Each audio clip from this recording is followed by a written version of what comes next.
बोलिए सद्गुरुदेव की, भक्त मंडली की, आज के आनंद की।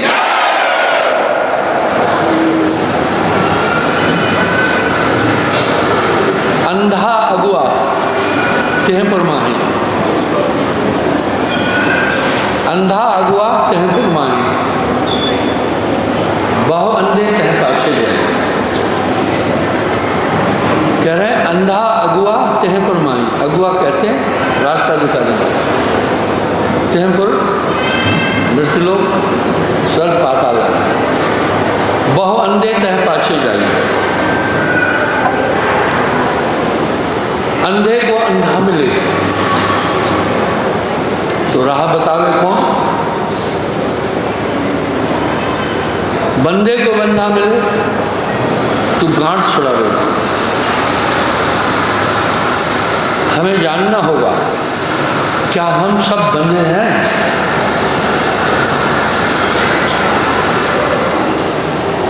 बंधन की प्रक्रिया में तीन चीज होती है पक्का। पहला बंधन, भाई रस्सी से बांधा या जंजीर से बांधा, किस चीज से बांधा? पहला बंधन। दूसरा बंधने वाला,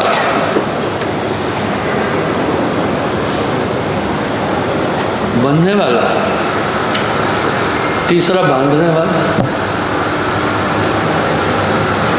बंधन की प्रक्रिया में तीन चीज।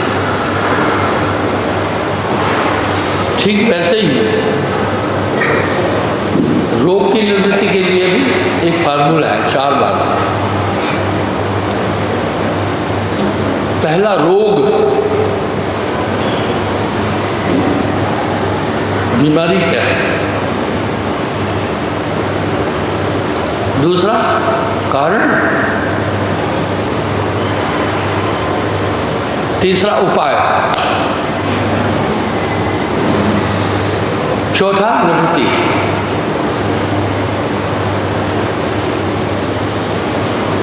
इसलिए डॉक्टर सबसे पहले जब मरीज जाता है तो ये जानने की कोशिश करता है बीमारी क्या है। बड़ी अच्छी बात है, आजकल चिकित्सा विज्ञान काफ़ी हेल्प कर रहा है। ऐसा नहीं है कि डॉक्टर सभी धन के लिए, काफ़ी परमार्थी भी है, अच्छे भी है।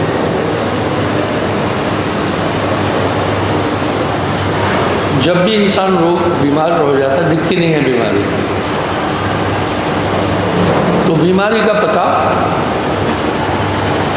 कुछ बातों से लगाते हैं। Blood test, stool test, urine test, कुछ और भी साधन हैं जिनके द्वारा पहले ये पता लगाते भाई बीमारी क्या है। जब तक रोग का पता नहीं चला तब तक उसके लिए डायग्नोस हो ही नहीं सकता, उपचार नहीं हो सकता। पहले रोग को जानना जरूरी है। रोग दो कारणों से होता है। एक वंशगत, चिकित्सा विज्ञान इस बात को स्वीकार करता है कि वर्तमान में वैसे भी 90% बीमारियां जेनेटिक है। 90% बीमारियां बच्चा माँ के पेट से लेके आता है।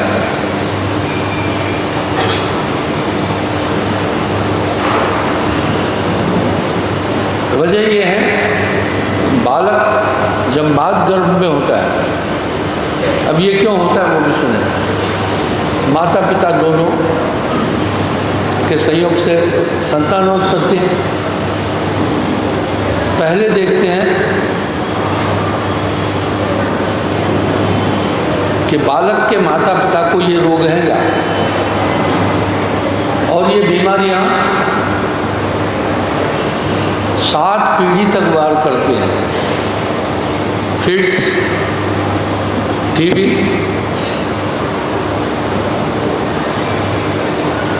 और अन्य ऐसे कई बीमारियां हैं।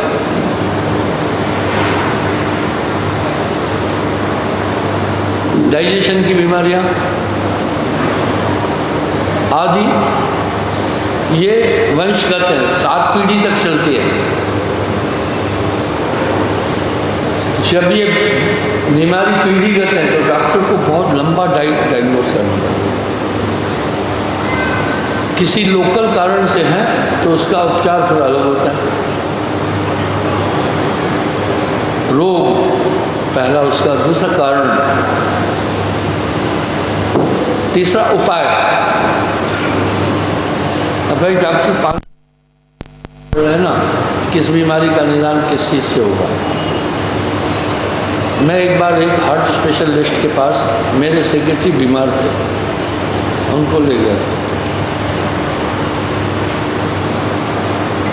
तो इतने में उनके पास हैदराबाद की बात है,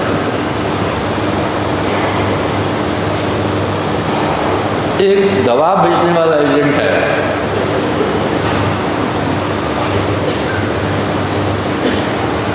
उसने कुछ दवाएं टेबल पर रखी, बड़ा एक्सपर्ट था। वो बताने लगा इस दवा का ये कारण है, ये गुण है, इससे पहले जो इस बीमारी की दवाएं थी, उदाहरण के लिए टीबी की, वो इतनी इफेक्टिव नहीं थी, अभी वर्तमान में इसको बहुत इफेक्टिव बनाया गया। हर एक दवा के ऊपर सूचना होती है कि भाई इसमें क्या क्या कंटेन है, किस किस रोग की दवा है, डॉक्टर यही पढ़ता है। डॉक्टर वो पढ़ रहा था, इसने काफ़ी वो दवा डॉक्टर को दे दी। बहुत तेज आदमी था, उसने जगह ठीक चुनी कि हार्ट स्पेशलिस्ट है और हृदय संबंधी रोग है, तो ये उनको अच्छी तरह से इस दवा के लिए एडवाइस करो, कोई बात नहीं। तो इस तरह हर एक दवा, इवन अगर आप जानते हैं सर दर्द की ये दवा है, फलानी चीज़ की ये दवा है, तभी भी बिना विदाउट एडवाइस ऑफ डॉक्टर आप कभी भी नहीं लेंगे। ऐसा है क्योंकि डॉक्टर देखता है ये वंशगत है या किसी लोकल कारण के साथ। मैंने ये उदाहरण पहले भी कई बार दिया। भोपाल में यूनियन कार्बाइड की फैक्ट्री थी जहाँ हज़ारों लोग मरे थे। दुनिया की परमाणु से विकिरण से सबसे बड़ी त्रासदी हुई थी हिरोशिमा नागासाकी। उसके बाद चेरनोबिल रसिया में, थर्ड भोपाल में हुई थी जिसमें बहुत लोग मारे गए थे। वो मिथोल आइसोनाइड जो गैस थी, फेफड़ों को, लोगों को जब पोस्टमार्टम किया फेफड़े ही नहीं मिले थे, गल गए थे, आंखें ही नहीं मिली थी, डेंजर है। तो इस तरह से उस फैक्ट्री में जो काम करता था 5 साल में टीबी हो जाती थी। मिथाइल आइसोनाइड हमारे अर्बन के लिए बहुत खतरनाक है, आंखों के लिए, किडनी के लिए, हार्ट के लिए, लीवर के लिए डेंजर है। तो डॉक्टर देखता था, उसमें जो 5 साल काम करता था वो उसको टीबी हो जाती थी, क्योंकि कितनी भी सावधानी करते थे, थोड़ा बहुत वो गैस रिसाव होती थी बैटरियों में, बाकी वो टार्च सेल उनमें उनका इस्तेमाल होता। तो कारण जानना ज़रूरी है। हमें भी इस तरह एक कारण जानना है, बंधन क्या है, कारण क्या है, हम क्यों बंधे हैं।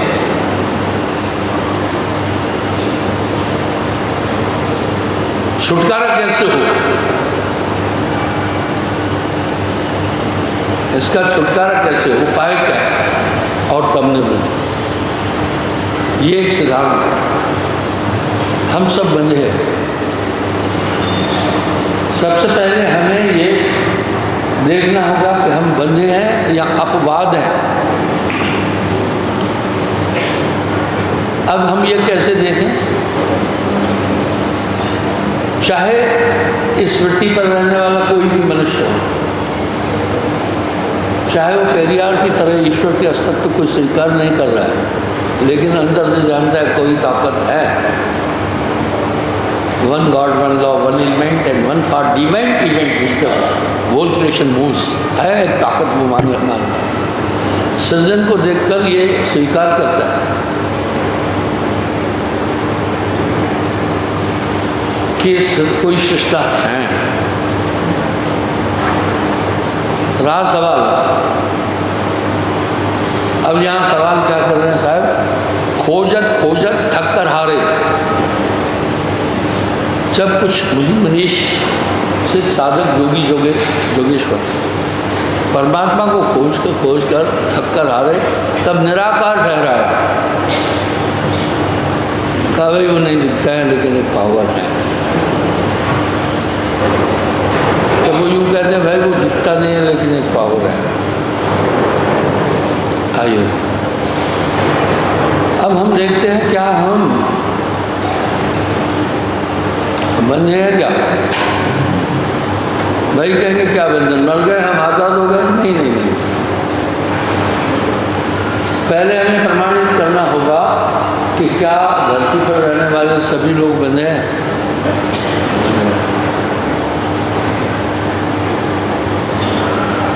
दुनिया में जितने भी प्रसिद्ध लोग हैं, धर्म हैं, सब इस बात की पुष्टि करते हैं कि यथार्थ में हम सब बंधे हैं। तभी मुक्ति की बात हमारे धर्म में भी है, सेवियर्स की बात ईसाई भी कह रहे हैं, सिख में भी है, बुद्धिस्ट भी कह रहे हैं हम बंधे। क्या प्रमाण है? प्रमाण ये है कि हम बंधे हैं। आत्मा की व्याख्या भी सभी धर्मों में एक जैसी है। इस आत्मा का कभी नाश नहीं होता, अविनाशी है।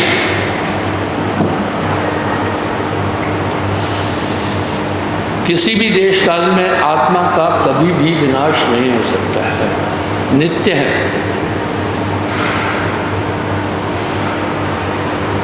आत्मा अविनाशी है। इसकी व्याख्या विविध तरीकों से सभी धर्मशास्त्रों में है।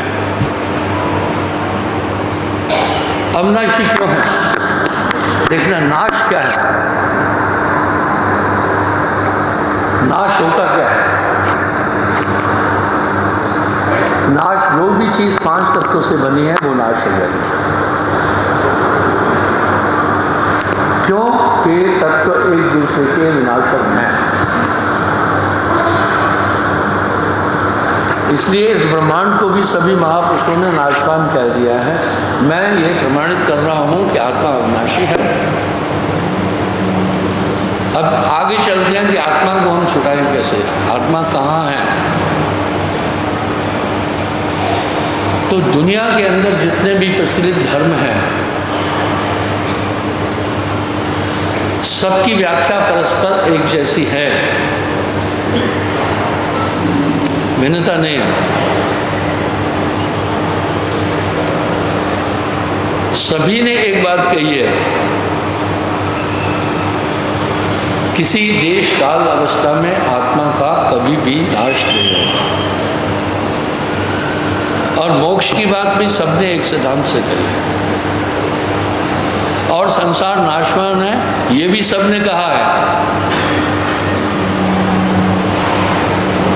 अगर आप ऋग्वेद का अध्ययन करेंगे तो उसमें 14 भवन सब नाश हो जाते हैं महाप्रलय में।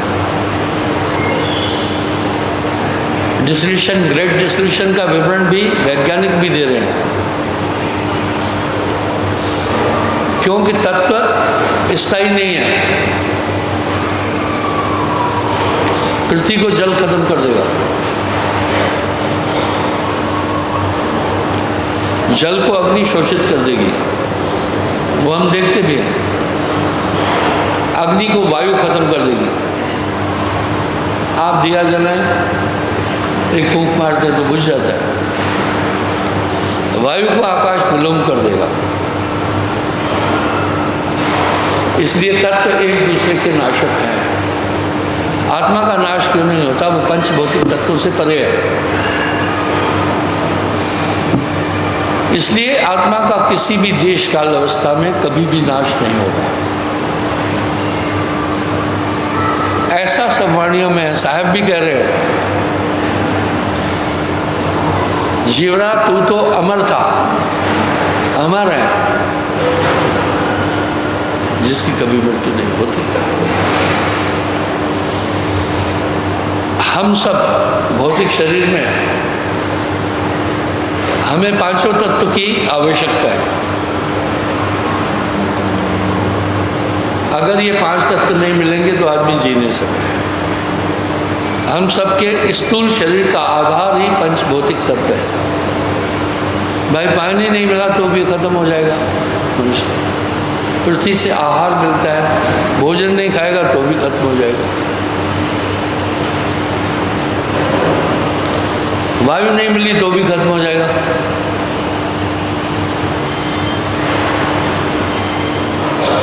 और अग्नि ऊष्मा नहीं मिली तो भी खत्म हो जाएगा। इसका मतलब है हमारा शरीर पंच भौतिक तत्वों पर आश्रित है। अब प्रश्न है, आए हैं सो जाएंगे, राजा रंक फकीर। आए हैं सो जाएंगे, राजा रंक फकीर। आदमी की मौत क्यों होती है? आदमी तो मौत को खुद मांगता है। मैं आपको एक उदाहरण देता हूं। ये संवाद योगा वैशिष्ट में है।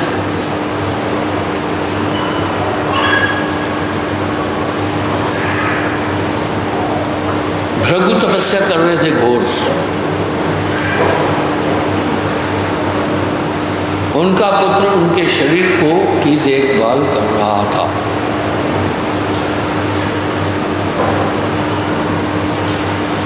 इतने में एक अप्सरा आकाश से उड़ती हुई जा रही थी।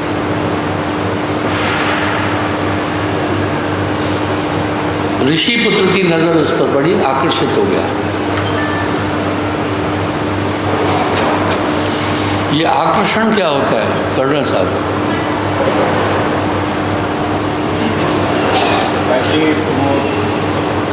अट्रैक्ट हो गया। व्याख्या करो थोड़ी।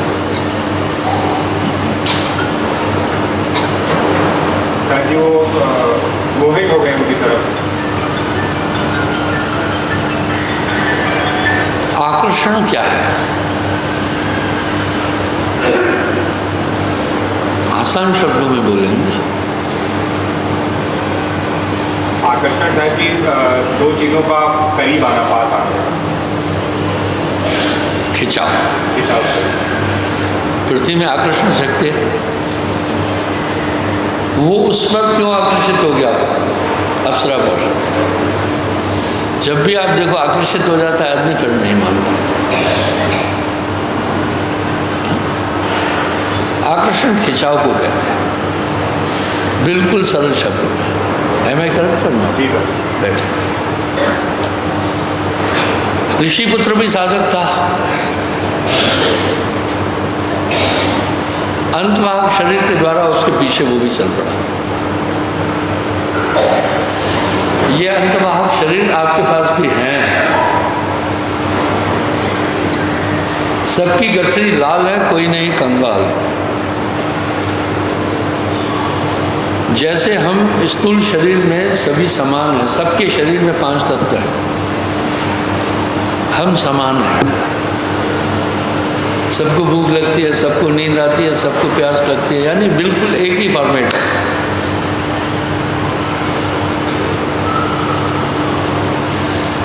इसी तरह ऋषि पुत्र आकर्षित हुआ और सबके पास वो अंतभाग शरीर है, सूक्ष्म शरीर भी है। आप न समझें तो अलग बात है, इस मिट्टी के अंदर 60 तत्व मौजूद हैं।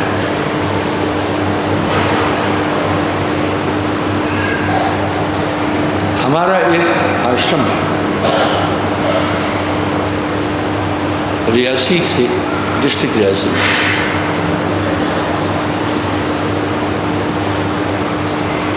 उस आश्रम में लिथियम मिल गया है उस जगह, आपने भी सुना होगा, नहीं तो हम बाहर से मंगाते। 87 लाख टन, वो काफ़ी बड़ा भंडार है। बाकी लोग रह रहे थे, किसी को नहीं पता चला। सैटेलाइट द्वारा पता चला कि यहाँ लिथियम है, यहाँ एलिमेंट्स है।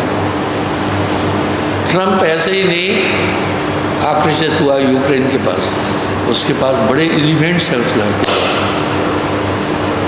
और वही खजाना है। धरती में तो बहुत खजाने हैं, तो इसी प्रकार से सबकी गठरी लाल है, कोई नहीं कंगाल। आपको बीच में एक बात बताना चाहता हूँ।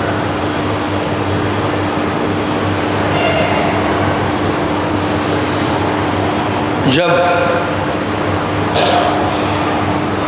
अंतरिक्ष यान अपोलो 12 फेल हो गया था नासा में, तो वहाँ के लोगों ने बहुत बड़ा विद्रोह किया। अभी अंतरिक्ष में कोई यान नहीं भेजा जाए, अरबों खरबों डॉलर इसमें खर्चा कर रहे हैं। जो भूखे लोग हैं पहले उनको वो पैसा दो। चलो वो छोड़िए, अगर आदमी को चांद पर पहुंचने की उमंग क्यों है? वो सोचता है चांद पर आप इन ढकोसलों में आना नहीं। चांद पर क्या है मैं प्रमाणित करता हूँ कि चांद पर क्या है। न्यूटन एक बार भी अंतरिक्ष में नहीं गया था, लेकिन प्रमाणित किया सूर्य 66.5 डिग्री के एंगल पर चलता है। ये एक शैली है प्रमाणित करना। जब विज्ञान ये कह रहा है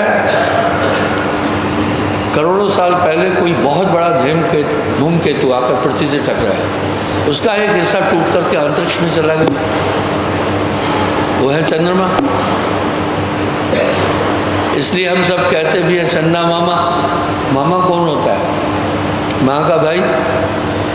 भाई चंदा मामा इसलिए कह रहे हैं ये धरती का एक बहुत बड़ा हिस्सा कट करके वहाँ में देखो, वहाँ पत्थर भी मिल रहे हैं, मिट्टी भी मिल रही है। अरे तुम वहाँ क्या करने जा रहे हो? कितने लोगों की जान चली गई, क्या ढूंढ रहे हो? बेवकूफ़ो, जब ये खुद ही कह रहे हो कि ये धरती का एक बहुत बड़ा टुकड़ा कट करके उधर चला गया, तो जो इसमें है वही तो उधर भी होगा। भाई कर्नल साहब, मेरा तर्क कैसा है? एकदम सही है सर, एकदम सटीक। हमारी पृथ्वी चंद्रमा से बहुत बढ़िया। हमारी पृथ्वी में कहीं पर कैल्शियम है, यूरेनियम है, कहीं पर आयरन है, कहीं पर और एलिमेंट्स हैं। इसी तरह चांद के उस टुकड़े में भी कहीं कहीं कुछ वो होगा। तुम पहले धरती के अंदर के तत्वों को तो हासिल करो, दूर की क्यों देख रहे हो? कितना महंगा हुआ। खैर ठीक है, आदमी ने चांद की खोज की, एक बात तो समझ में आ गई, लेकिन वहाँ क्या है तुम इसके लिए परेशान मत होना। जैसे हमारी पृथ्वी में कहीं कहीं बड़े अमूल्य पदार्थ भी है, सोना है।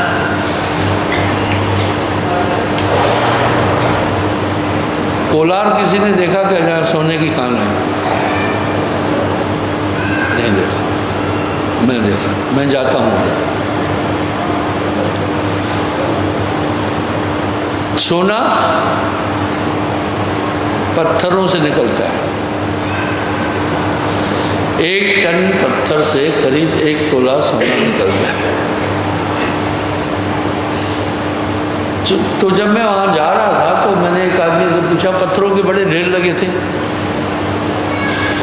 मैंने कहा क्या है? बोला यार सोने की खदान है। कोलार में आपने सुना भी होगा सोने की खदान।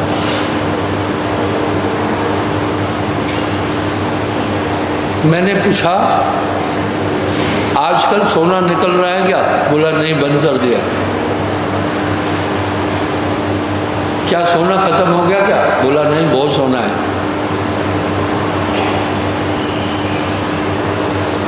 उन खदानों के ऊपर से ट्रेनें भी चलती है, बसें भी चलती है,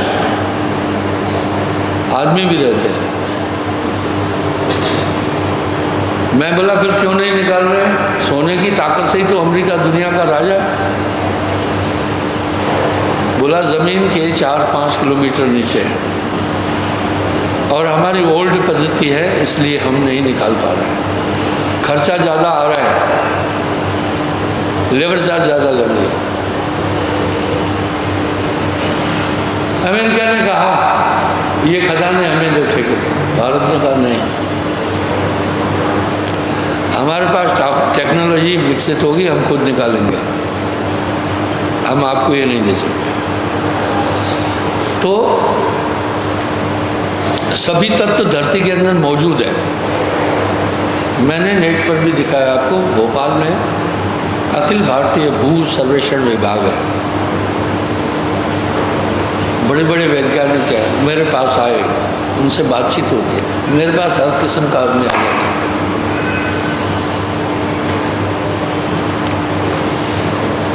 तो उन्होंने कहा 60 elements are contain in soil. दक्षिण के भी थे वैज्ञानिक, पूरे देश के थे, कुछ विदेशी भी थे, पर हम सबको नहीं दिखाई दे रहे। डोनाल्ड ट्रंप की नज़र यूक्रेन के खनिज पदार्थों पर है, रसिया की भी नज़र उधर ही है। जो कुछ इस धरती में बाहर देख रहे हो सब पृथ्वी के अंदर से आया है। इस तरह, लेकिन हम सब नहीं जानते इस शरीर के अंदर बहुत कुछ है।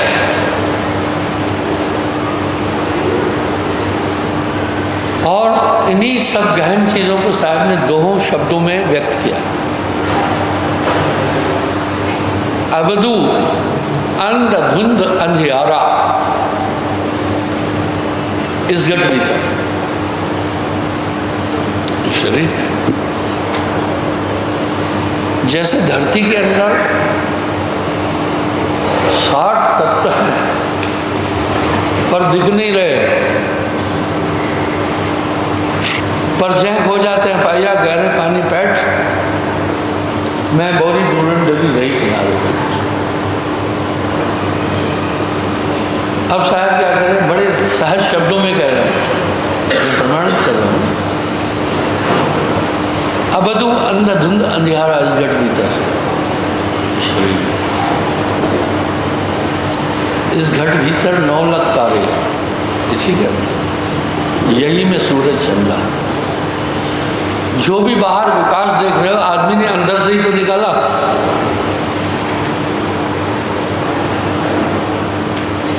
दूर नहीं जाना।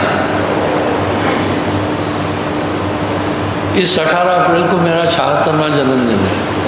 मैंने भारत के गांव और भारत का उस समय का वातावरण देखा। हम बहुत पिछड़े थे। लोग घर में डिबड़ी जलाते थे, लाइट का तो सवाल ही नहीं था, रस्तों की तो बात ही नहीं थी।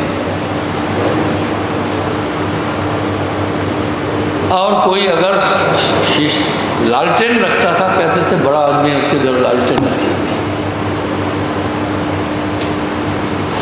जिसके पास घड़ी होती थी तो कहते वाह भाई घड़ी है। बल्ब किसी के घर में था नहीं, बिजली थी नहीं। निसंदेह हमने उन्नति की। इस विकास यात्रा में हमने क्या हासिल किया? धरती का दोहन किया, धरती के अंदर से एलिमेंट्स निकाले। अभी भू वैज्ञानिक एक बात और कह रहे हैं, पृथ्वी के अंदर के एलिमेंट्स ज़्यादा नहीं निकालो, ये धरती के संतुलन के लिए ज़रूरी है। और से ग्लोबल वार्मिंग हो गया, धरती खत्म हो गई। मैं आपके साथ अपने अनुभव की बात बताता हूँ। बरसात इतनी होती थी कि कहते थे भगवान बरसात बंद करो। जितने भी क्लाइमेट थे सब टॉप होते थे, सभी ऋतु एक दूसरे पर डिपेंड है। अगर तेज गर्मी नहीं पड़ी तो बड़वानल की क्रिया कम होगी, समुद्र का यानी बरसात कम हो जाएगी। अगर बरसात कम आ गई, वर्षा ऋतु, तो हेमंत ऋतु गड़बड़ा जाएगी। अगर हेमंत ऋतु गड़बड़ा गई, शरद ऋतु भी गड़बड़ा जाएगी, ठंड भी गड़बड़ा जाएगी। सभी ऋतुएं इस पृथ्वी के संचालन के लिए जरूरी है। तो शायद कह रहे हैं, यानी इतनी बरसात होती थी, भगवान को प्रार्थना करते थे प्रभु अभी बस करो। गर्मी भी होती थी, सभी ऋतुएं बदस्तूर होती थी। अभी ऋतुएं बदल गई, इसलिए कुछ भूवैज्ञानिक कह रहे हैं पृथ्वी के अंदर से ज़्यादा वस्तुएं नहीं निकालो। जिन्होंने ये स्टेटमेंट सुना हो वो हाथ खड़ा करो। बोला ये इसका दोहन नहीं करो ज़्यादा, इसका पूरा एनवायरनमेंट और वातावरण कर सकता है। पृथ्वी खुद गर्म हो रही है, सूर्य नहीं गर्म कर रहा, सूर्य अपनी जगह है। दूसरा, समुद्र का हम दोहन करते हैं। आपको सुनकर हैरानगी होगी कि कुछ मिनटों में दुनिया के पूरे देशों का कई टन कचरा और ये प्लास्टिक बैग समुद्र में फेंके जाते हैं। अजी दूर मत जाओ, इस इंसान ने 7-8 किलोमीटर समुद्र भी भर दिया कचरे से। हमारे टाइम पर ये कुछ भी नहीं था, न तो डिस्पोजल कप थे, न डिस्पोजल ग्लास थे, न कुछ था। सादा और प्राकृतिक जीवन था, इसलिए हमारे बुजुर्ग दीर्घायु थे, 100 साल, 110 साल। अभी 100 साल का आदमी देखने के लिए आंखें तरसते। आप डिस्पोजल कप में, एक दिन मैं देख रहा था टीवी में, अंदर एक ऐसा लिक्विड लगाते हैं जिससे वो कागज नहीं गल रहा है, लेकिन जब उसमें आप गर्म चीज़ डाल रहे हैं तो वो लिक्विड थोड़ा थोड़ा आपके उस तरल पदार्थ में आ रहा है, चाहे वो चाय है चाहे पानी। कितना डेंजर है। एक चमकीली पन्नी आप देख रहे हैं जिसमें कुछ लपेटते हैं, बहुत डेंजर। यानी हमारा भोजन प्राकृतिक था, बर्तन मिट्टी के थे। मैं आगे चलूँगा। सबकी गठरी लाल है, कोई नहीं कंगाल भैया, सबके पास समान चीज़ें हैं, कोई कंगाल नहीं। एक बार अकबर ने बीरबल से कहा, बीरबल ने मालिक ने थोड़ा भेदभाव नहीं रखना चाहिए था, सबको एक जैसा बनाना था। कोई अमीर, कोई गरीब, कोई भी कंगाल, ऐसा नहीं बनाना था। प्रभु ने सबको एक बराबर देना था। बीरबल ने कहा, जनाबपना, गुस्ताखी की माफ़ी, बड़े आदमी की बात डायरेक्ट नहीं काटना, वो गुस्सा हो जाएगा। कर्नल साहब क्या ख्याल है? ठीक है, नहीं हो जाएगा गुस्सा? तो बोला, हुजूर माफ़ी चाहता हूँ, परमात्मा ने सबको बराबर देकर भेजा। उसने कहा, क्या खास बराबर दे दिया? मैं बैठा हूँ सिंहासन पर, तू नीचे बैठा है, वो बंदूक लेकर उधर खड़ा है, नाला लेकर।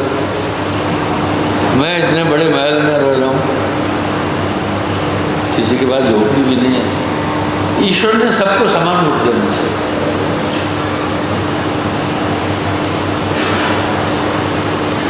बीरबल ने कहा हुजूर मैं फिर माफ़ी चाहता हूँ। बरोबर दिया। बोला कैसे? बोला उसने सबको जब धरती पर भेजा सबको 2-2 हाथ दिए, किसी के हाथ में मुट्ठी और सोने की गिनियाँ देकर नहीं भेजा, ठीक है। सबको 2-2 आंखें दी, सबको 2-2 पैर दिए, सबको एक ही मुंह दिया, सबको 2 आंखें दी। अगर किसी की एक आंख खराब है तो उसकी माँ की गलती है। वो वहाँ बैठकर नहीं मना रहा है कि तू काला हो जा, तू गोरा हो जा, तू मोटा हो जा, तू पतला हो जा, नहीं, इतना झंझट नहीं कर रहा है।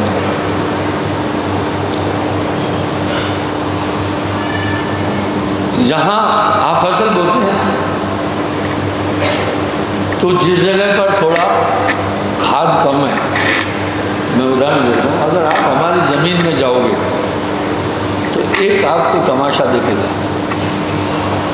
अगर आपको शंका है सत्संग के बाद जाना, ये कंडी एरिया है, यहाँ रेत और पत्थर ज़्यादा है। थोड़ा खोलो तो रेत और पत्थर मिल जाता है। सोनू इंजीनियर हो यार, पत्थर और रेत क्यों मिलते हैं? टाइप ऑफ लैंड जमीन कैसी है? क्यों ऐसी है भाई? रेत और पत्थर क्यों मिल रहे हैं जहाँ को भी?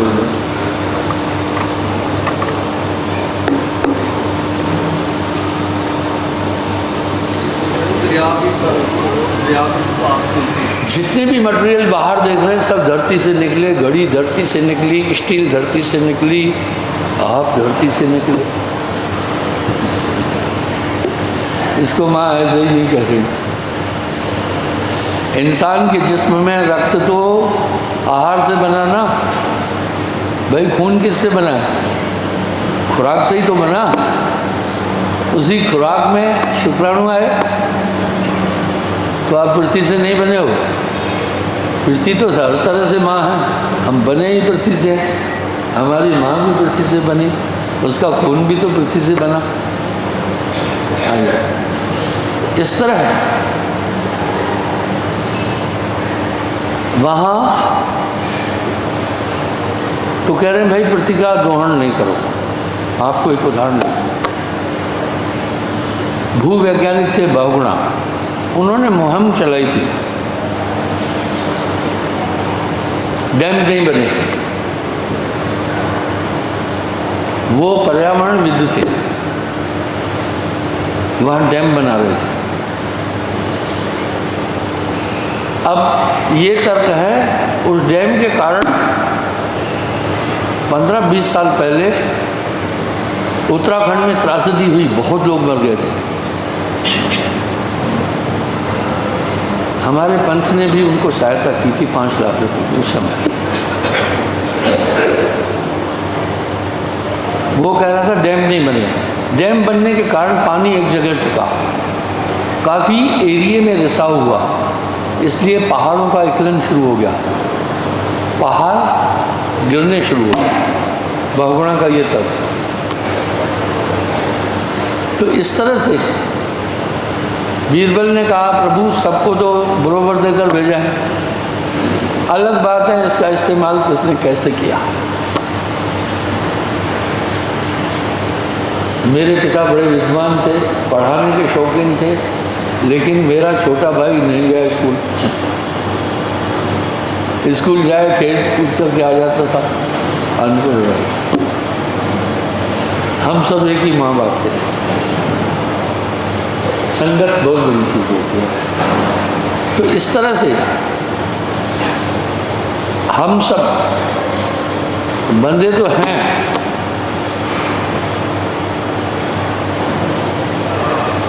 जो बंधन में है अपनी मर्जी से कुछ नहीं कर सकता। उदाहरण के लिए जो जेल में है तो वो फिर जेलर और वहाँ के अनुशासन के अनुसार काम करेगा। इसलिए यहाँ हम सब मन और माया के अनुसार ही काम कर रहे हैं।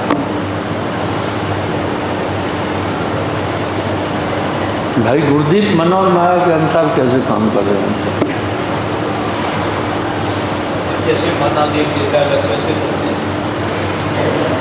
माया के अनुसार कैसा कर रहे हो? काया माया एक ही जानो, खा रहे हो, पी रहे हो, सो रहे हो, ये सब उसके अनुसार कर रहे हो। अरे भूख क्यों लगी? शरीर ऐसा ही है, प्राकृतिक है, माया है। और हम कह भी रहे हैं मन माया में बंधे हैं। नींद भी उसके कारण से कर रहे हैं, भूख लग रही है, फिर भोजन के लिए संसाधन सब माया भी काम हो रहे हैं। हमारी आत्मा का भूख प्यास से कोई संबंध नहीं है। तो लगता है कि हम बंधे हैं, एक ऐसी ताकत से हम बंधे हैं जो चाहे हमसे कराती है। आप फिर ध्यान देना, ये वाक्य शायद मैं कई बार दोहरा चुका हूँ, मुझे ये वाक्य बहुत प्रिय लगा और ये वाक्य वर्ष का सबसे उत्तम वाक्य कह रहा था 1971 में। राष्ट्रपति रीगन कब थे? देखना 81 से 81 उनके पीए ने एक बात कही, भाई राष्ट्रपति का सलाहकार कोई मामूली तो होगा नहीं। उसने कहा मुझे यूँ लगता है हम किसी अज्ञात शक्ति के हाथ में बने हैं। वो शक्ति हम सबसे जो चाहती है कराती है। उस शक्ति में इतनी ताकत है कि एक साथ हम पूरी दुनिया के लोगों का दिमाग जिस तरफ चाहे एक ही साथ डाइवर्ट कर सकते हैं। देख लिया क्या बात है? आदमी बेखबर है। जेल में रहने वाले के लिए दुनिया सिर्फ जेल ही है, उसे बाहरी दुनिया का कोई इल्म नहीं है। बोला उस अज्ञात ताकत में इतनी ताकत है कि एक साथ हम धरती पर रहने वाले लोगों का दिमाग जिस तरफ चाहे डाइवर्ट कर सकती है एक ही साथ। दिख रहा है? अरे हमारे टाइम पर अगर पराई स्त्री गमन किया तो छेद देते थे, आज कोई कोई बच रहा है। अपनी सुंदर स्त्री है तभी भी दूसरी स्त्री की तरफ दौड़ रहे हैं, अपना सुंदर पति है तभी भी दूसरे पुरुष की तरफ दौड़ रहे हैं। कितना पाप बढ़ गया। यानी वो डैम वाला जितना चाहे उतना पानी छोड़ देगा, बिजली वाला जितना चाहे उतना पावर छोड़ देगा। इस तरह हम सबको वो नचाता है। और यही बात साहब बोल रहे हैं, मने निरंजन सभे नचाए।